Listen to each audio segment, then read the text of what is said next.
اب بات کرتے ہیں بجٹ کی۔ مالی سال 2022-23 کے لیے 9,502 ارب روپے کا نیا وفاقی بجٹ پیش کر دیا گیا ہے، جس میں 4,000 ارب سے زائد کا خسارہ ہوگا۔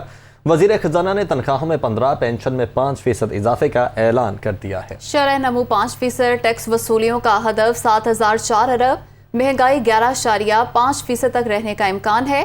دفاع پر 1,523 ارب روپے خرچ ہوں گے۔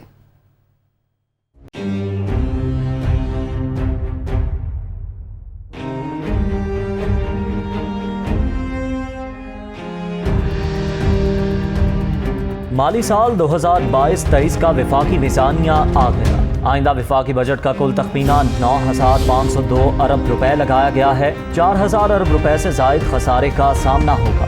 قرضوں اور سود کی ادائیگی پر 3,950 ارب روپے خرچ ہوں گے۔ وزیر خزانہ مفتاح اسماعیل نے بجٹ تقریر کے دوران ملازمین کو خوشخبری سنا۔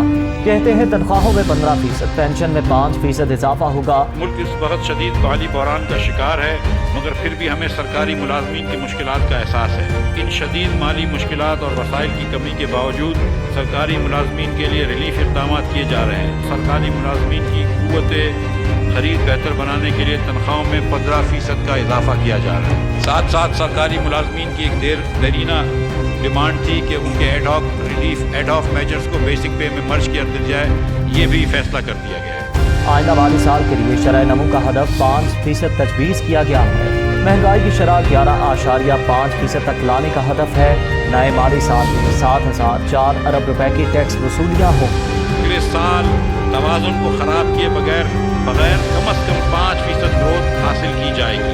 مہنگائی کم کرنے کی کوشش کر رہے ہیں۔ اگلے مالی سال میں افراط زر میں کمی کر کے 11.5% پر لایا جائے گا۔ اگلے سال ایف پی آر کے ریونیوز کا تخمینہ 7,004 ارب روپے ہے، جس میں صوبوں کا حصہ 4,100 ارب روپے ہوگا۔ 2022-23 کے دوران برآمدات 35 ارب ڈالر تک بڑھانے کی تجویز ہے۔ درآمدات 76 ارب ڈالر سے کم کر کے 70 ارب ڈالر تک لانے کا ٹارگٹ ہوگا۔ نئے مالی سال میں دفاع پر 1,523 ارب روپے خرچ ہوں گے۔ وفاقی ترقیاتی پروگرام کے لیے 800 ارب روپے رکھے گئے۔ پی ایس ڈی پی کے لیے 800 ارب روپے کا بجٹ مختص کیا گیا ہے۔ ملکی دفاع کے لیے 1,523 ارب روپے، سول انتظامیہ کے اخراجات کے لیے 550 ارب روپے ہوں گے۔ وزیر خزانہ مفتاح اسماعیل نے بجٹ تقریر کے دوران بتایا کہ نئے مالی سال کے لیے ٹارگیٹڈ سبسڈیز کی مد میں 699 ارب روپے خرچ ہوں گے۔